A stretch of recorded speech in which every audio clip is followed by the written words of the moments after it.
Welcome to our channel. నేనైతే మళ్ళీ ఇంటి నుంచి కాలేజ్కి అయితే స్టార్ట్ అయిపోయాను. సో బస్ స్టాండ్ నుంచి సులూరుపేట టు తిరుపతి బస్ అయితే ఎక్కేసి జర్నీ అయితే స్టార్ట్ చేశాను. ఇంకా దారిలో పోతూ ఉంటే శ్రీకాళహస్తి టెంపుల్ కాళీగోపురం దగ్గర అయితే చూశాను. ఎందుకో బాగుంది కదా, వీడియో తీయాలనిపించి అయితే తీసేసాను. సో ఇక్కడ ఏంటంటే కొన్ని డేస్ బ్యాక్ అయితే ఆదియోగి పెట్టారనమాట. సో నేనైతే ఇంతవరకు దగ్గరికి వెళ్ళి చూడలేదు, ఎప్పుడు బస్సులో వెళ్తూ రావడం చూడడం. ఇంకా అక్కడి నుంచి తిరుపతిలో ర్యాపిడో బుక్ చేసుకొని జుడియోకి అయితే వెళ్ళాను.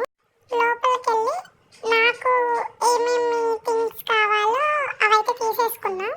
సో నేనైతే